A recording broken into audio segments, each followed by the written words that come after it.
2023년도 새해가 시작되었습니다. 여러분, 새해에는 어떤 계획도 세우셨습니까? 올해는 지나간 그런 해들과는 다르게 전혀 경험해 보지 못한 그런 은혜의 주님을 경험하며 믿음의 길을 그렇게 가셨으면 합니다. 올 한 해 동안에도 여러분 각오를 단단히 하시고 하나님께 칭찬을 받을 만한 그런 한 해 사셨으면 합니다. 자, 그러면 올 한 해 우리 어떻게 살아야 될까요?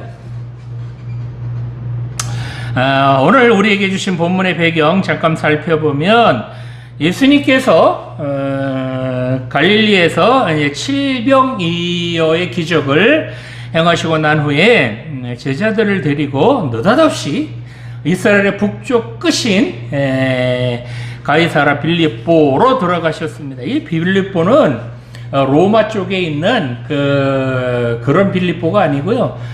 이스라엘 땅에 속한 이스라엘의 맨 북쪽 끝에 있는 그런 빌립보입니다.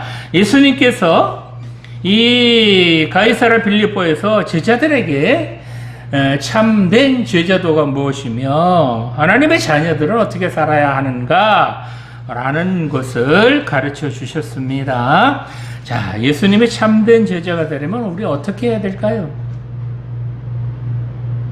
예수님은 어떤 분이실까요? 우리는 예수님을 어떻게 따라야 될까요? 오늘 주신 본문을 생각해 보며 함께 은혜 나누기를 원합니다. 자, 첫 번째로 하나님의 자녀라면 올바른 신앙 고백을 해야 된다는 것입니다. 본문 15절에서 16절 말씀 보겠습니다. 이르시되 너희는 나를 누구라 하느냐? 시몬 베드로가 대답하여 이르되 주는 그리스도시요 살아계신 하나님의 아들이시니이다. 아멘. 자, 예수님께서는 이제 굳이 가이사라 빌립보로 들어가셔서 이렇게 예수님 자신이 누구신지 그렇게 묻는 이유가 무엇일까요? 왜 느닷없이 안 가시던 그 북쪽 끝까지 올라가셔서 제자들에게 이런 질문을 왜 하셨을까요? 자, 이 가이사라 빌립보까지 가셔서 이런 질문을 하신 이유를 알아보려면 먼저 이 가이사라 빌립보라는 지역이 어떤 지역인지를 알아야 됩니다.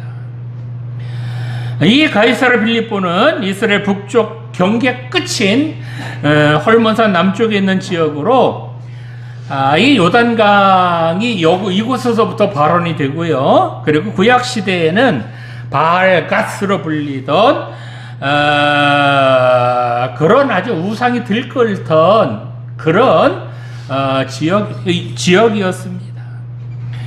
신약시대에 들어와서는 헤롯 대왕의 아들인 분봉왕인 빌립이 로마 황제에게 경의를 표하기 위하여 이 지역을 황제라는 뜻이 있는 가이사라라고 개명하였고 자기 이름을 덧붙여서 즉 빌립을 덧붙여서 가이사라 빌립보라고 그렇게 부르게 되었습니다.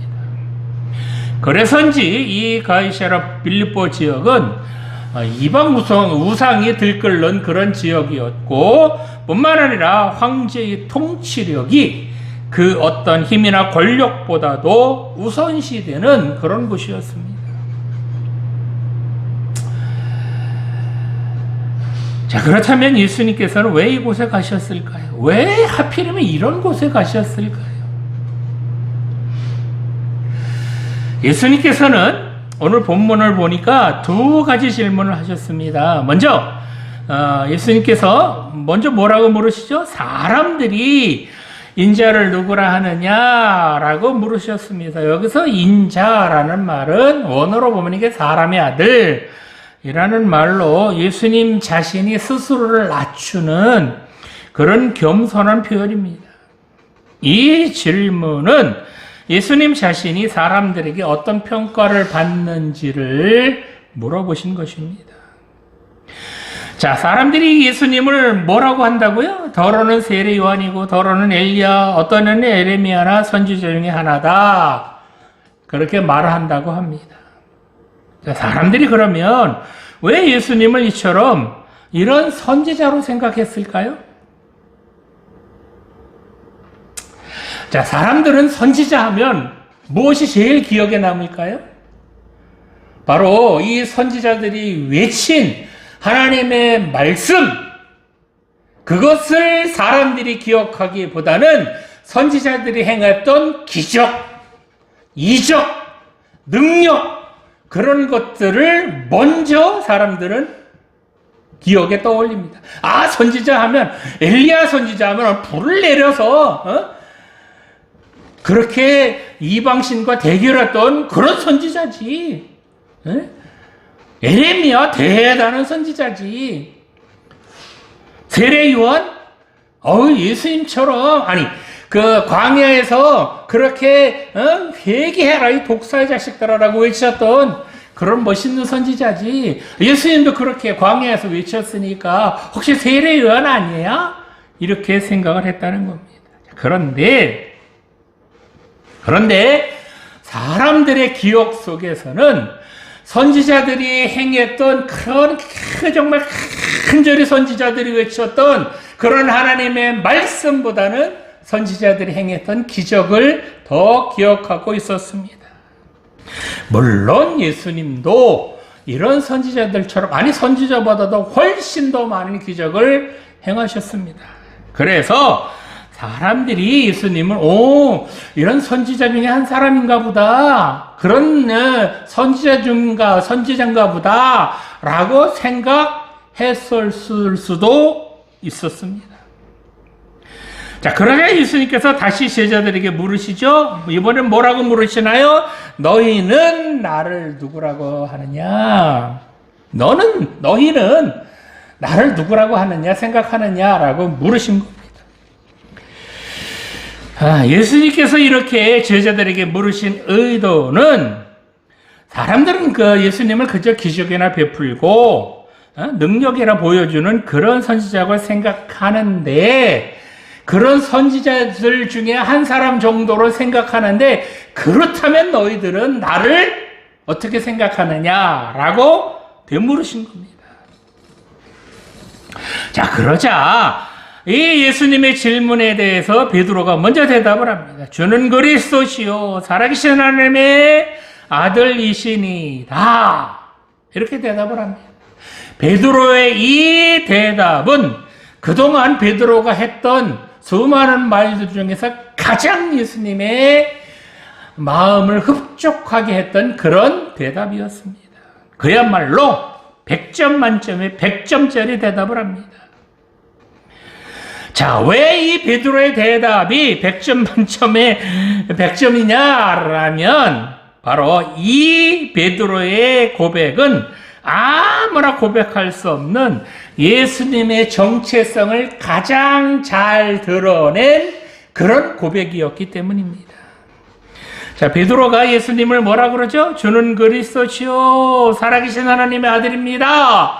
이렇게 고백을 합니다. 자, 먼저 주는 그리스도시요 라는 말을 헬라어로 보면 이게 하나님께 기름 부음 받은 자라는 그런 뜻입니다. 히브리어로는 이게 뭐라 그럴까요? 메시아라고 합니다. 이 그리스도라는 단어, 즉 메시아라는 단어는 나라가 어려움에 처했을 때나 백성들이 죄에 빠졌을 때, 그럴 때 하나님께서 그 나라를 구하며 백성들을 구해 주시려고 보내주시는 그런 사람을 가리키는 말이 바로 그리스도 또는 메시아, 즉 다른 말로 하면 이걸 번역하면 구원자라고 하는데, 구원자를 하나님께서 그렇게 보내주셨었습니다. 자, 베드로가 주는 그리스도시요 라고 대답한 것은 그래서 예수님은 구원자이십니다 이렇게 말을 하는 겁니다. 또 베드로는 예수님을 뭐라 그래요? 살아계신 하나님의 아들이라고 고백을 합니다. 즉 예수님께서는 하나님의 아들로서 이 땅에 오신 분, 즉 하나님 우편에 앉아 계시다가 그 하늘 보좌를 버리시고 이 땅에 내려오신 하나님과 같은 신 중의 신이라고 고백을 합니다. 어찌 보면 인간의 모습으로 자기 앞에 있는 그 예수님을 신이라라고 하나님이다라고 표현하는 이런 고백은 이거는 이 당시만 해도 하나님을 모독하는 행위로 이건 돌에 맞아서 죽을 만큼 엄청난 죄였습니다.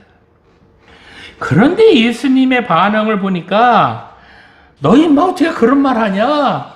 사람이 어떻게 신이 될 수 있어? 그런 말 하지 마. 그런 말 하다 큰일 나. 라고 책망하시지 않으셨다는 겁니다. 이 고백을 듣고 예수님께서 뭐라 그러시죠? 본문 17절 보면 바요나 시몬아 내가 복이 있도다. 이를 내게 알게 하니는 혈육이 아니요 하늘에 계신 내 아버지시니라. 라고 이렇게 말씀하셨습니다. 예수님께서는 이처럼 하나님을 모독하는 말, 아주 불경죄입니다. 이런 불경죄를 저지르는 그런 베드로를 책망하지 않으시고 오히려 복이 있다라고 칭찬하셨습니다. 그런데 베드로가 이렇게 예수님이 누구신지 알게 해주신 것은 베드로 자신이 아니라, 즉 혈육이 아니라 하나님께서 이렇게 깨닫게 해 주셨기 때문에 이런 고백을 할 수 있었다라는 겁니다.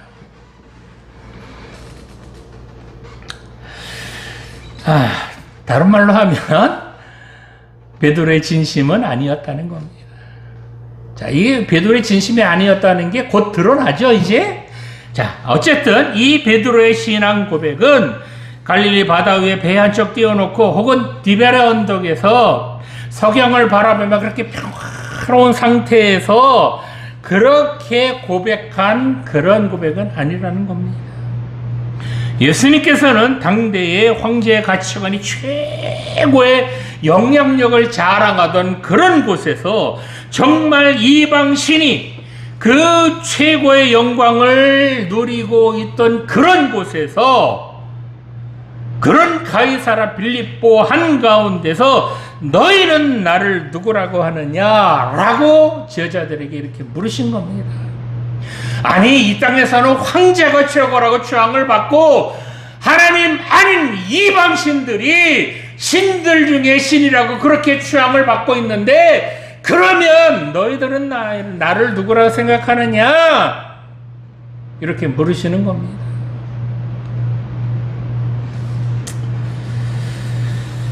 자, 예수님의 제자들은 당시 사회에서 최첨단 문화를 자랑하던 이 가이사라 빌립보에서 자기네들의 모습이 얼마나 초라하게 여겨졌겠습니까? 뭐 예수님의 제자라고 해요. 12명인데 그 제자들 뭐 변변한 제자들 있어요? 뭐 권력 가진 제자들 있습니까? 뭐 부자들 있어요? 그저 어부들이고 농사 짓던 사람들이고 겨우 해야 뭐 세리 정도? 자, 이런 사람이었습니까? 그런데 이런 사람들이 제자라고 줄줄이 따라다니니 얼마나 자신들이 초라해 보였겠느냐고요.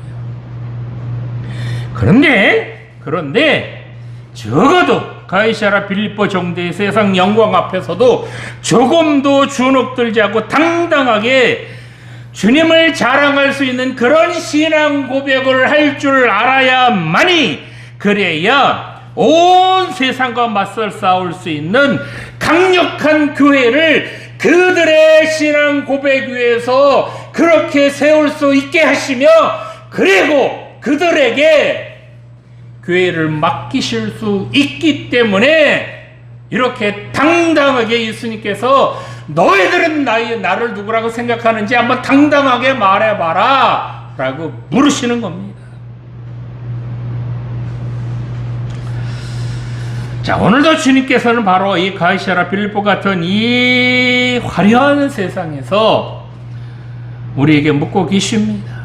하나님보다 돈 많은 부자가 더 높아 보이고 권력을 가진 자들이 하나님보다는 더 높아 보이고 인기 있는 자들이 더 멋지게 보이는 이런 세상에서 주님만이 왕 중의 왕이시며 주님만이 나의 그리스도시다, 나의 구원자시다 라고 고백할 수 있느냐는 겁니다.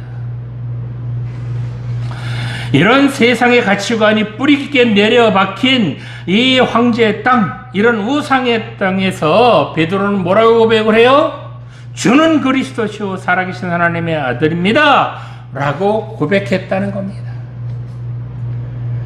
즉 다른 말로 하면 주님이 그 어떤 황제보다도 그 어떤 이방신보다도 가장 멋지신 분입니다. 그들하고 비교가 안 됩니다. 그런 사람들하고는 잽이 안 됩니다. 예수님만이 신중의 신이시오 구원자이십니다. 이렇게 고백을 했다는 겁니다. 베드로는 이렇게 고백을 하고 나서 일약 수제자로, 예수님의 수제자로 그렇게 자리매김을 합니다. 그리고 예수님에게 천국의 열쇠를 받습니다. 자, 그렇습니다. 베드로는 예수님이 누구신지 올바로 고백을 해서 아주 예수님에게 엄청난 칭찬을 들었습니다. 베드로가 고백한 것처럼 예수님께서는 정말로 이 세상을 구원하실 그런 구원자이시며 살아계신 하나님의 아들인 줄 믿습니다.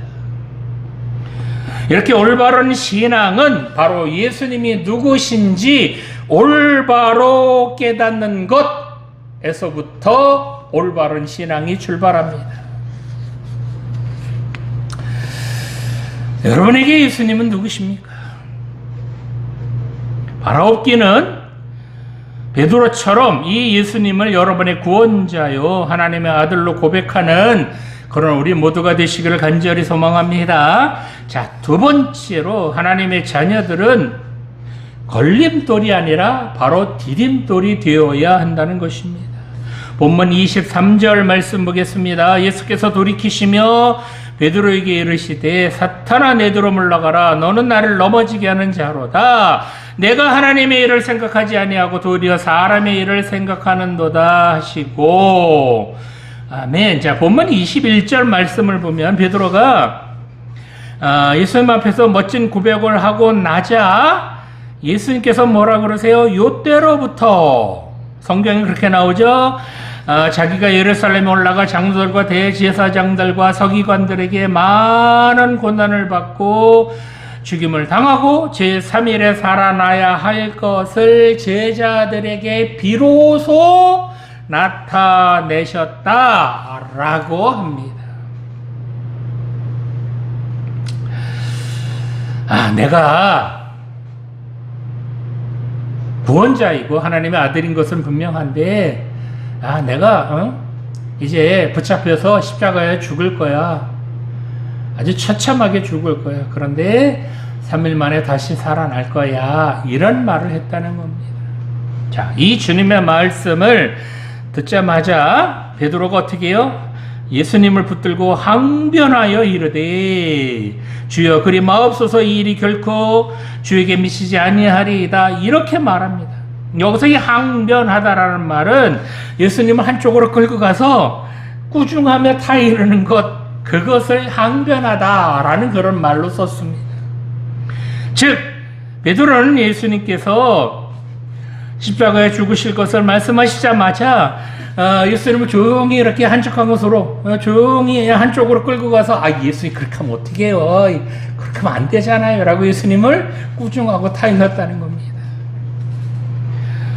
자, 이 말을 듣자마자 예수님께서 뭐라고 그러시죠? 사탄아 내게로 올라가라 너는 나를 넘어지게 하는 자로다. 아주 주님께서는 아주 강력하게 베드로를 야단치셨습니다.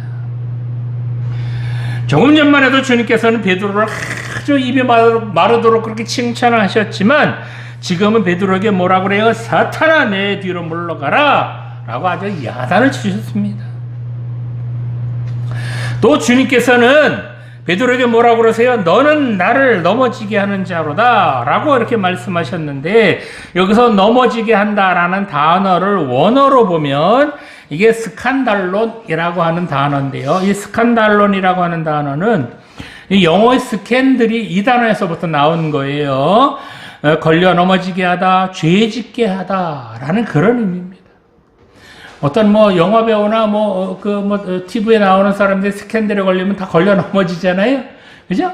그런 것처럼 그런 의미입니다. 즉, 베드로가 예수님께 십자가에서 죽으시면 안 된다. 왜 그런 말 하시냐라고 그렇게 조용히 그렇게 꾸짖자마자 이런 말이 예수님에게는 어떻게 되는 거예요? 걸림돌이 되는 그런 말이며 예수님께 죄 짓도록 만드는 그런 말이다라는 겁니다. 방금 전까지만 해도 아주 올바른 고백을 해서 예수님께 크게 칭찬받았던 그런 베드로가 지금은 어떻게 해요? 지극히 인간적이고 아주 불신앙적인 그런 반응을 보이고 있습니다. 자, 그러면 예수님께서 베드로를 처음 만나셔서 그렇게 제자를 삼으실 때 이 베드로를 뭐라고 그러셨을까요? 요한복음 1장 42절 말씀을 보면 이런 말씀이 나옵니다. 예수께서 보시고 이르시되 내가 요한의 아들 시몬이니 장차 게바라 하리라 하시니라. 게바는 번역하면 베드로라. 이렇게 말씀하셨습니다. 여기서 이 게바라는 말은 이게 아람어로 헬라어의 베드로, 즉 반석과 같은 그런 단어입니다. 페트라, 페트로 똑같은 말이에요. 그런데 예수님께서 베드로를 처음 제자로 삼으실 때 너는 게바다 라고 그렇게 말씀하시는데 어느 때 이 게바, 즉 반석이 되는 것이 아니라 어느 때 게바가 된다고요? 바로 장차 반석이 된다. 즉 베드로가 된다. 이렇게 말씀하셨습니다. 베드로가 지금 예수님이 조금 있으면 체포되실 거니까 예수님께서 이렇게 체포되기 전이라고만 생각을 해도 한 3년은 따라다녔을 겁니다. 3년을 따라다니고 나서 이렇게 지금 이 자리에서 예수님에게 꾸중을 듣는 것을 보면 베드로는 그 이름처럼 페트로, 즉 반석이 아니라 아직은 걸림돌이라는 겁니다. 이 반석은 디딤돌이라고 생각해도 돼요. 자, 여기서 한 가지 봐야 될 게 있는데, 자, 그러면 베드로가 무슨 생각을 했길래 이렇게 예수님께 꾸중을 듣죠? 베드로가 어떤 실수를 했기 때문에 이렇게 지금 예수님께 꾸중을 듣는 것일까요?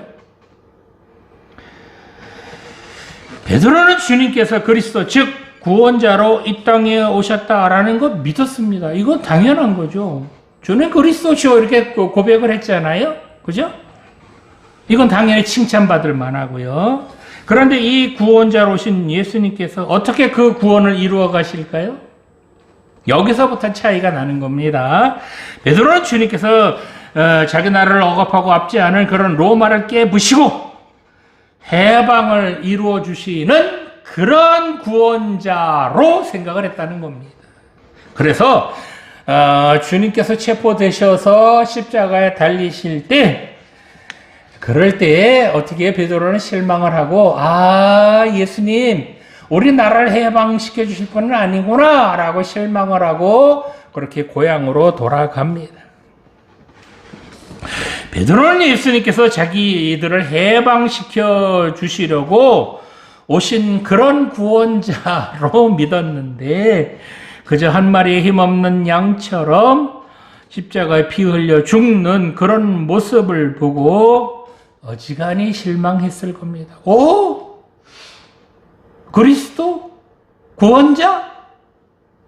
내가 생각했던 구원자하고는 다르네. 예수님이 그 구원자가 아니네. 이렇게 생각했을 겁니다. 자, 그렇다면 주님께서 이 세상을 구원하시는 방법은 어떤 방법이었을까요? 베드로하고는 달랐겠죠. 주님께서는 세상을 힘으로 지배하는, 그래서 로마를 쳐부수는, 그래서 민족을 해방시켜주는 그런 그리스도, 그런 구원자로 오신 것이 아니라 바로 가장 힘없고 초라해 보이기까지 하는 방법으로 이 세상을 구원해 주셨습니다.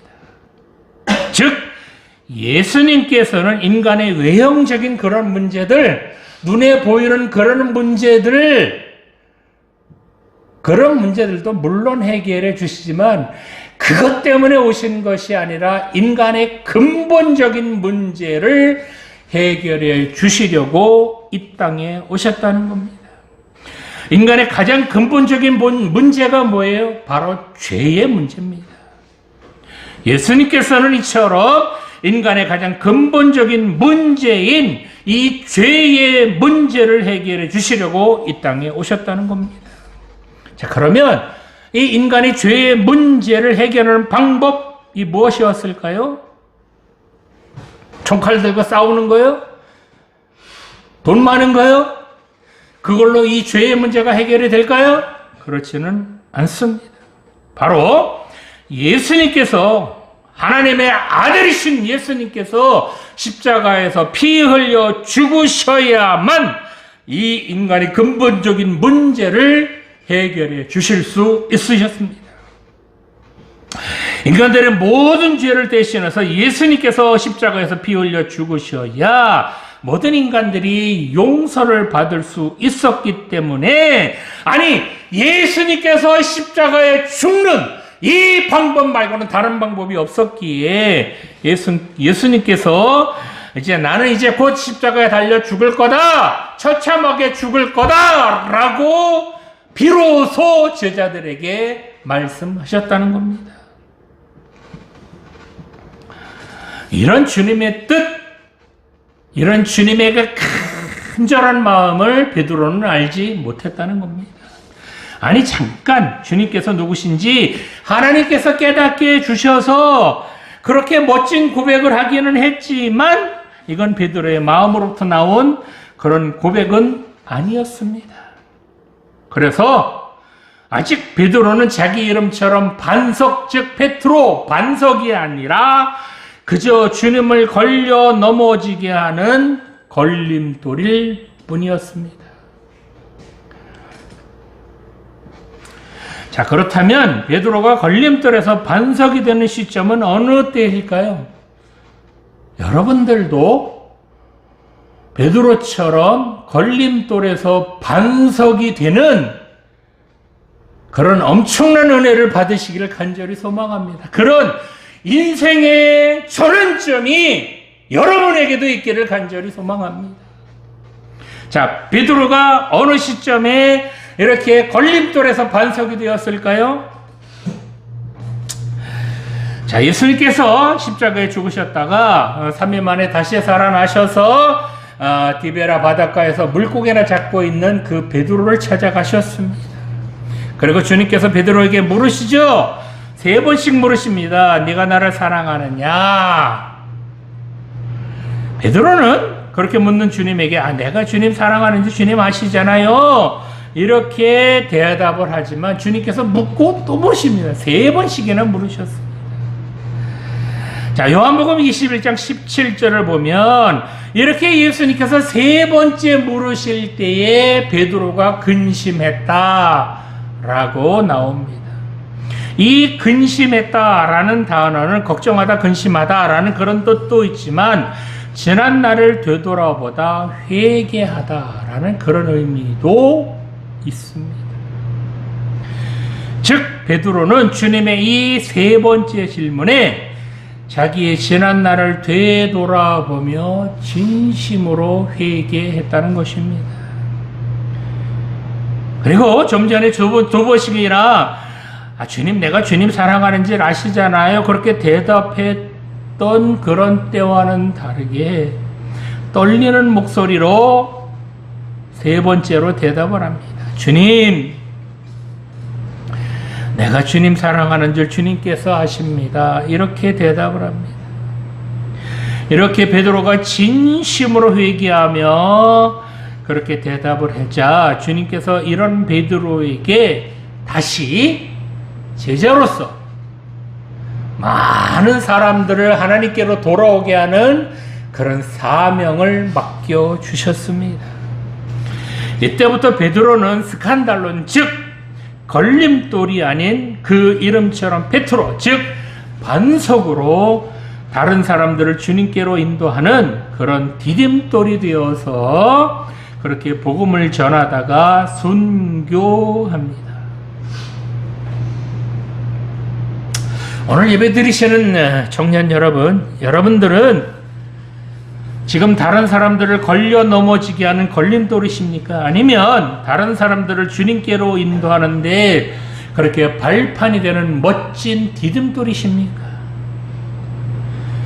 바라옵기는 여러분 모두가 다른 사람들을 걸려 넘어지게 하는 그런 걸림돌이 아니라 다른 사람들을 죄에서부터 영생으로 인도하는데 여러분들이 귀하게 쓰임받는 그런 든든한 반석, 즉 디딤돌이 되시기를 간절히 소망합니다. 오늘 예배 드리시는 청년 여러분, 예수님께서는 이처럼 늘 죄에 걸려 넘어지며 사망의 길로 가는 우리들을 구원해 주시려고 우리들에게 든든한 디딤돌이 되어 주셨습니다. 이 주님처럼 우리도 든든한 디딤돌이 되어야 되지 않겠습니까? 2023년 올 한 해를 살아가면서 이 주님처럼 주님 닮은 디딤돌로 그렇게 살아가시기를 간절히 소망합니다. 자, 마지막으로 하나님의 자녀들은 자기 십자가를 지고 주님을 따라 살아야 한다는 것입니다.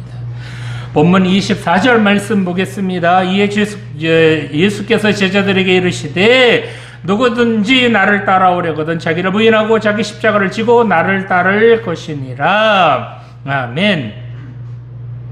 자, 이렇게 걸림돌이 아니라 디딤돌이 되려면 어떻게 해야 될까요? 본문 말씀처럼 자기를 부인하고 자기 십자가를 지고 주님을 따라 살아야 한다는 것입니다. 여기서 이 자기를 부인한다는 것은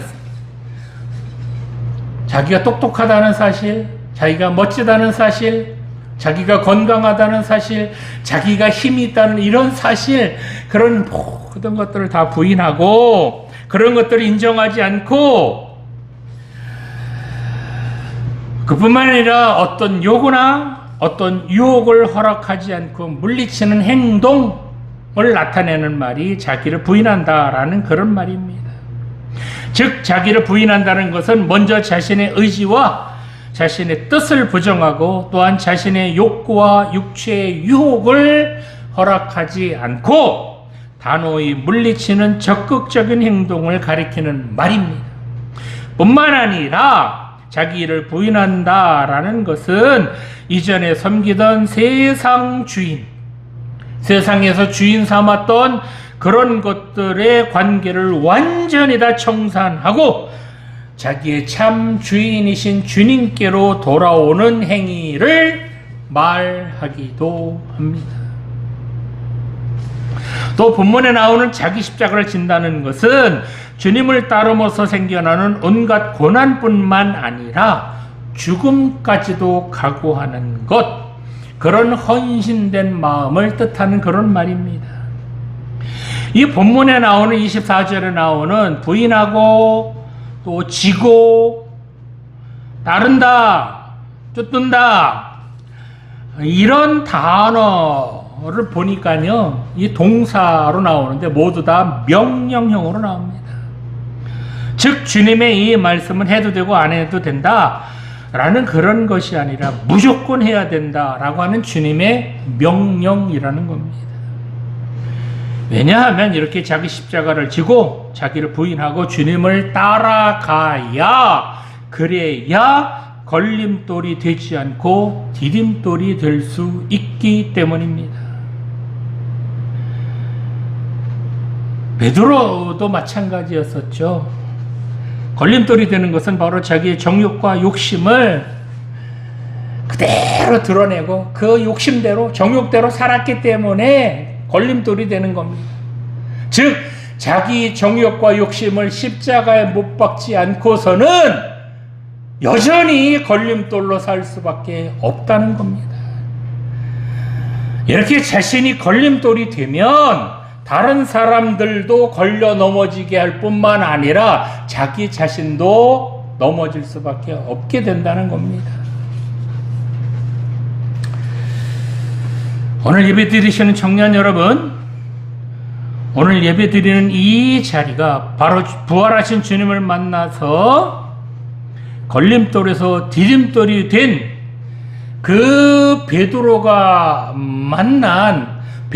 주님을 만난 그 디베라 바닷가가 되기를 소망합니다. 오늘 이 자리에 부활하신 주님께서 여러분에게 찾아오셔서 여러분에게 물으십니다. 네가 나를 사랑하느냐? 네가 나를 사랑하느냐? 네가 나를 사랑하느냐? 이렇게 물으실 때에 여러분의 과거 다시 한번 진지하게 돌아보시고 잘못했던 것 뉘우치시고 회개하셔서 정말 하나님께로 돌아오시기 바랍니다. 그래서 걸림돌 인생이 아닌 디딤돌 인생이 되시기 바랍니다. 정말 베드로가 디베라 바닷가에서 부활하신 주님을 만나서 예수님께서 베드로에게 내가 나를 사랑하느냐라고 물으실 때에 그렇게 진심으로 회개가 터져 나와서 그래서 걸림돌이었던 그런 삶을 청산하고 디딤돌 인생이 되었던 것처럼 정말 하나님 앞에 진심으로 회개해서 멋진 디딤돌의 인생, 멋진 반석 같은 그런 인생 살아가시기 바랍니다. 그래야 후회하지 않는 정말 하나님께서 인정해 주시는 그런 멋진 인생 살아갈 수 있습니다. 이렇게 주님께서 원하시는 십자가의 길, 주님의 뒤를 따라가는 그런 걸음, 한 걸음 또 한 걸음 걸어가시기 바랍니다.